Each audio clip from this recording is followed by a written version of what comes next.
So if you've hit menopause and suddenly nothing moves the scale anymore, this video is for you. So I was able to take my client who was in menopause from 203 to 175, and she tried all the workouts. She tried counting the calories. She tried all the different diets. She would lose some weight. She would gain it back.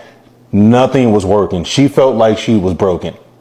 Fast forward 6 months later, we're at her goal. So let me take you step by step how I helped her finally get out of the 200s. And this is so important. I had to tell her the truth. I said, look, what is your expectations for reaching this goal?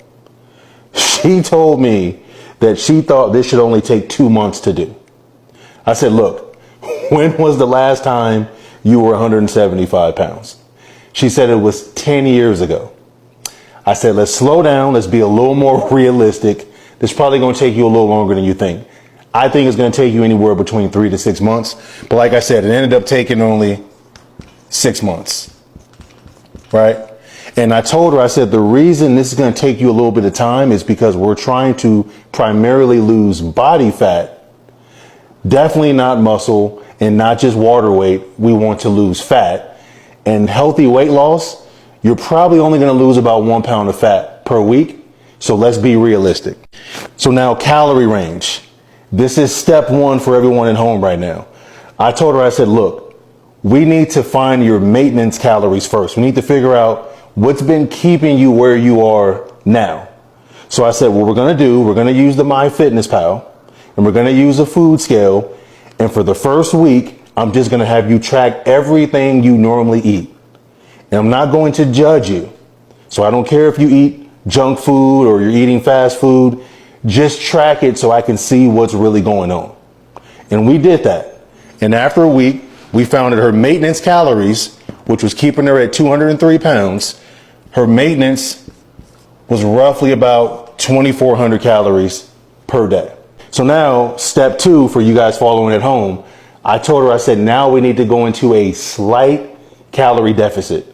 We don't want to decrease the food calories too much because I'm going to increase your steps and increase your exercise from cardio and weight training. Those calories you're burning will contribute to that deficit as well. So we don't have to decrease the calories from food that much. So I only decreased her calories by 300. So she was at 2,100 calories moving forward. Now, protein intake, step number 3. This was so important. She didn't have an appetite. She was sedentary. And she's thinking that she has to eat all this protein because she's been watching TikTok videos and all the damn coaches are talking about you need 1 gram of protein per pound of body weight. And I told her, I said, in your case, you're going to try to eat 200 grams of protein and you're not even active. You don't have the appetite for that. So I said, initially, we're going to start off with a small amount of protein. Just eat when you're hungry. And then over time, as we increase your weight training, you'll get more of an appetite. You can eat more protein. So I said, what I want you to do, I want you to start off with about 90 grams of protein per day, which is about 30 grams of protein per meal. Just start here. We're going to prioritize that. Now, for those of you at home, step 4, we talked about weightlifting. This was one of her biggest issues. She really didn't know what to do in the gym when it came to weight training. That's why in the past, she only did cardio. So she was the one on the treadmill, on the Stairmaster, on the elliptical, not because she necessarily wanted to, it's because she didn't have the knowledge of how to weight train and how to progress her weight training. So I said, I can teach you all this. I can send you instructional videos. You can send me videos with your form and technique and I can critique it. So you learning isn't going to be an issue. But I said, we do need to weight train because you need to build muscle that's going to increase that metabolic rate. And you need that, especially if you're in menopause. But also you said you want to tone up as you drop this body fat. We need to do weights for that. So during the course of the program, I had her lifting weights anywhere between 2 to 3 times a week. And I taught her progressive overload, how to increase the weight properly over time safely. So we learned that. Now, the last step, speaking of steps, is daily steps. So you have to keep in mind, she worked from home. So she's sitting anywhere between 6 to 8 hours just at work. So she was barely getting anywhere between 4,000 and 5,000 steps per day.